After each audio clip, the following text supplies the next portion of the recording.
A sus 68 años, Vince Gill sigue comportándose como el humilde poeta guitarrista que enamoró a sus fans hace décadas.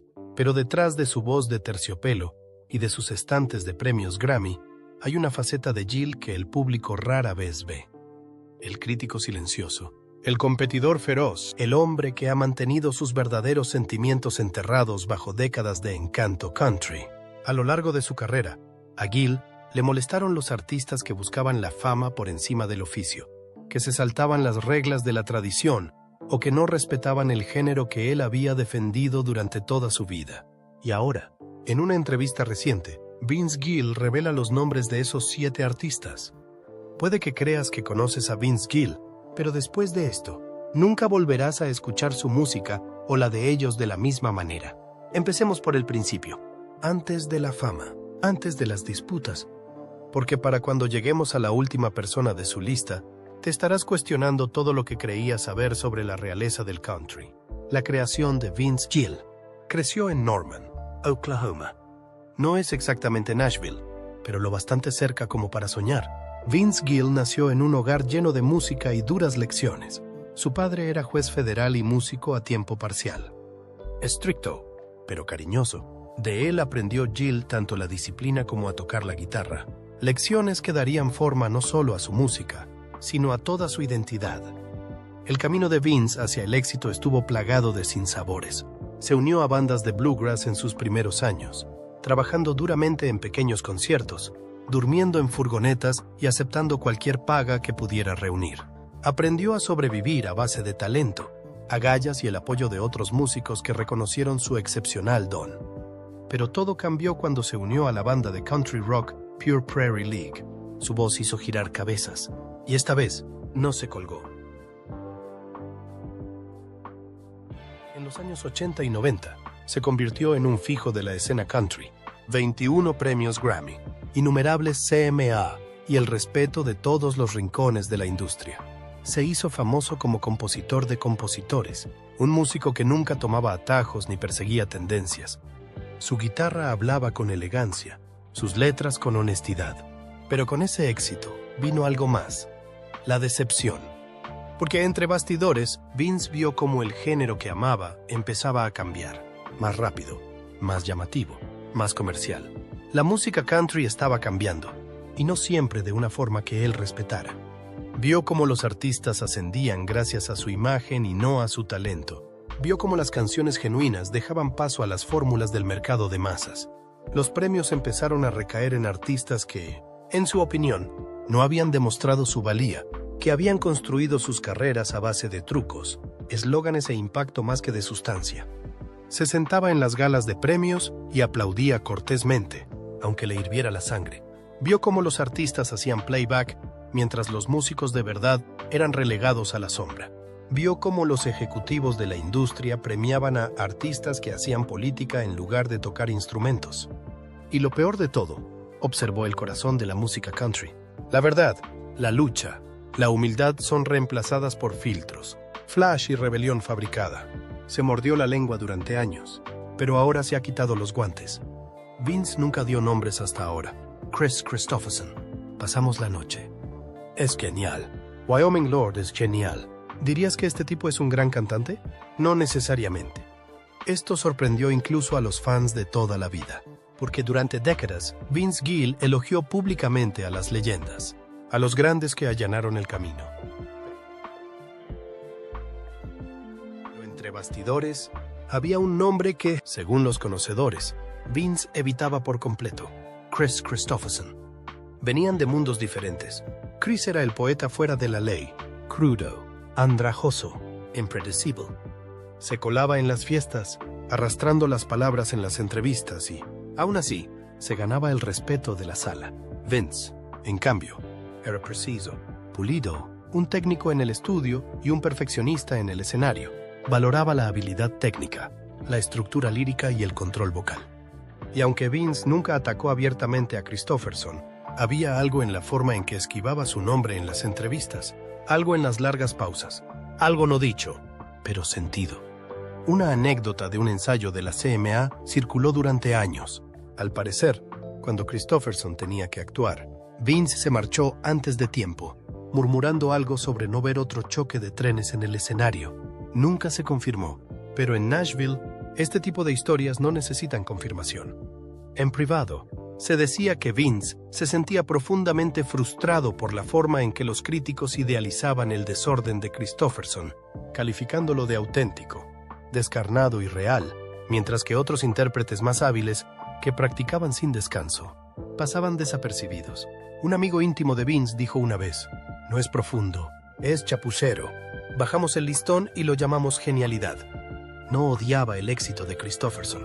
Le molestaba que reescribiera las reglas de lo que era la grandeza. Para Vince, el arte consistía en dominar tu oficio.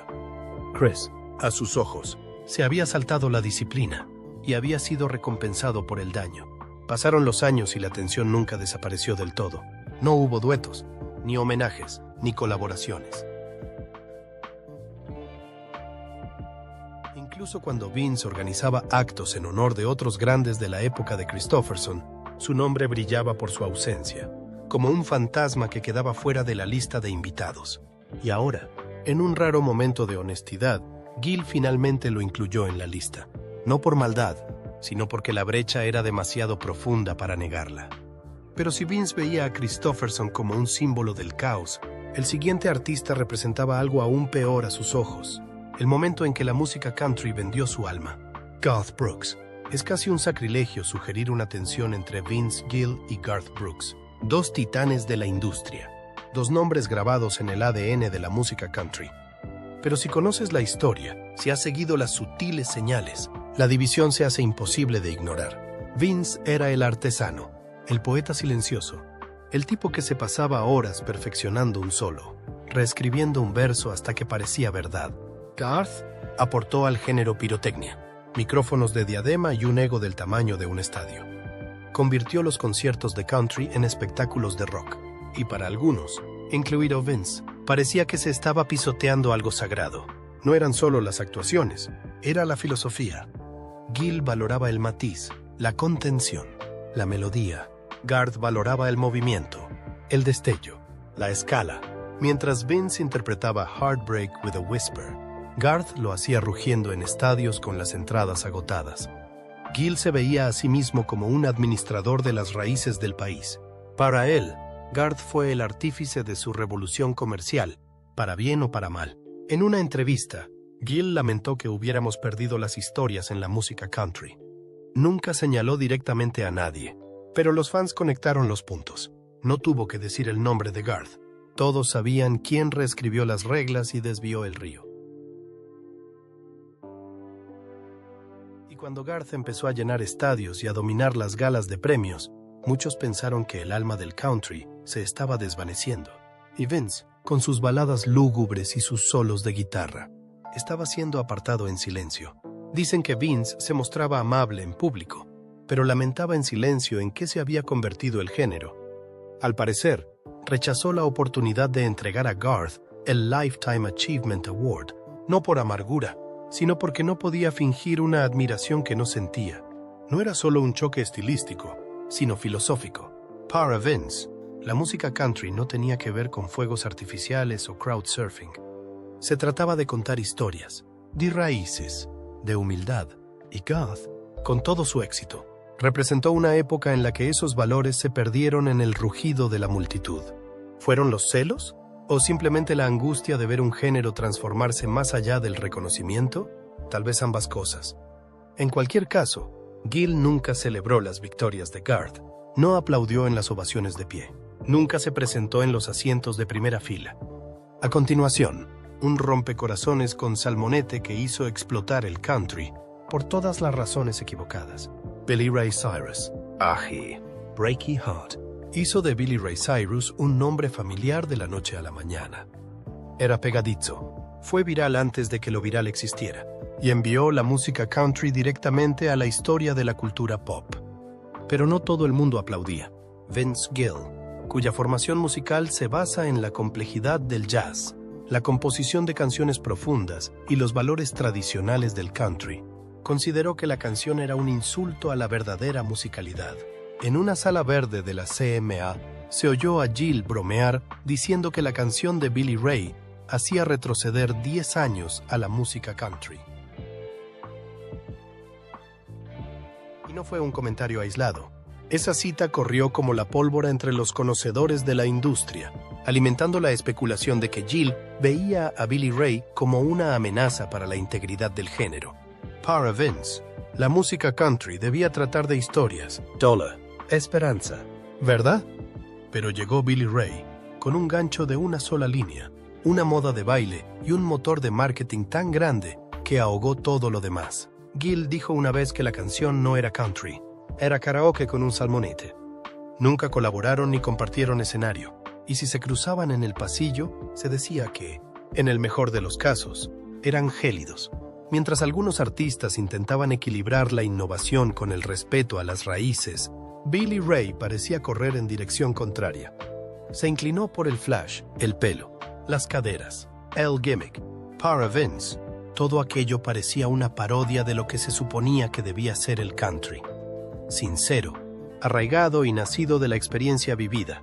Gill no odiaba personalmente a Billy Ray. Nunca lo necesitó.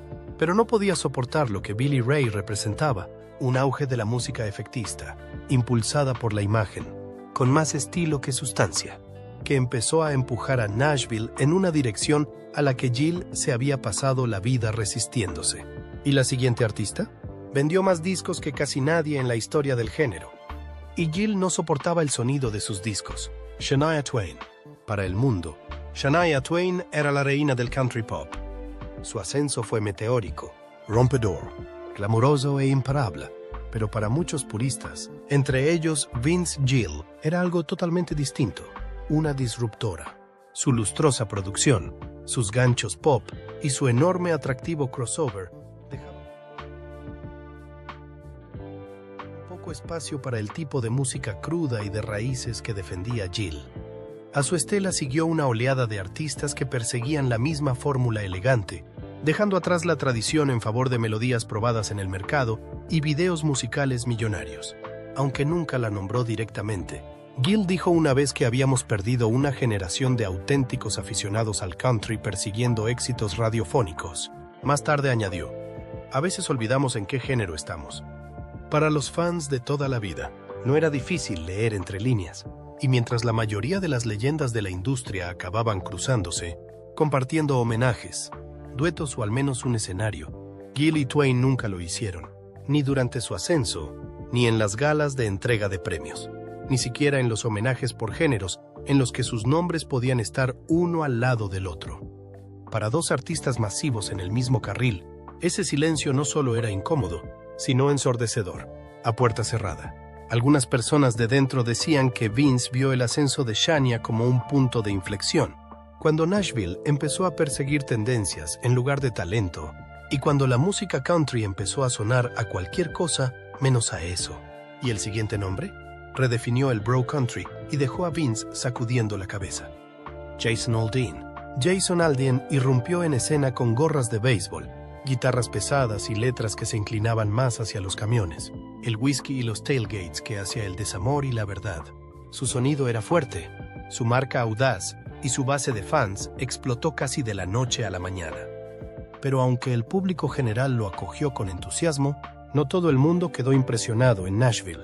Vince Gill, por su parte, siempre ha defendido la composición como forma de arte, la narración como alma, y no ocultó su desaprobación de la ola bro country. Creo que nos hemos vuelto tontos, dijo una vez a Rolling Stone. Hay espacio para la diversión en la música, pero no finjamos que es country solo porque hay una camioneta en el video. No era una opinión pasajera, era un tiro en la proa. Para Gill, el ascenso de Aldean supuso otro alejamiento de los valores que luchó por preservar.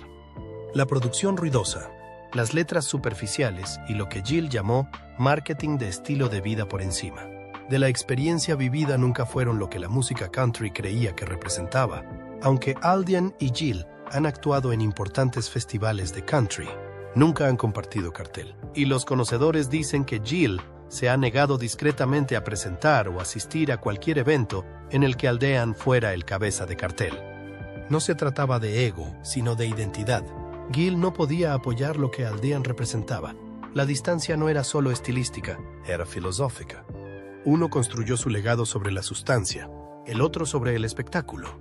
Pero si Aldean era demasiado ruidoso para Gill, el siguiente podría haber sido demasiado ruidoso para todo el mundo. Kanye West. Esto puede sonar descabellado, pero escúchanos. Vince Gill nunca nombró a Kanye West, pero en múltiples entrevistas ha dejado una cosa muy clara. Cree que el ego en la música moderna es asfixiante. Ha criticado a los artistas que persiguen la fama por encima del oficio, el espectáculo por encima de la sustancia. Y si te suena familiar, es porque lo es. En 2016, Gill dijo en una entrevista: "Veo a jóvenes artistas entrar en una sala y esperar que el mundo se incline. En mis tiempos, el respeto se ganaba escuchando primero". Cuando se le preguntó si se refería a alguien en particular, Gill se limitó a sonreír y no dijo nada. Pero el momento de la cita no fue una coincidencia. Llegó el mismo mes en que Kanye se autoproclamó el mejor artista de todos los tiempos en una diatriba que se ha hecho tristemente célebre. Los medios de comunicación se volvieron locos con la especulación. Los fans leyeron entre líneas. La industria, decían, sabía exactamente a quién se refería Vince. Para Gill, la música es sagrada. Se trata de humildad, servicio y sinceridad. No se trata de secuestrar galas de premios ni de exigir atención a cada paso.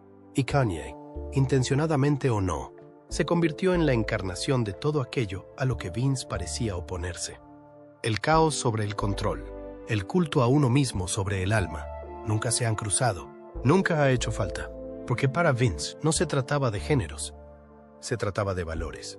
Ya conoces los 7 nombres que Vince Gill no soportaba ni en público ni en privado, desde leyendas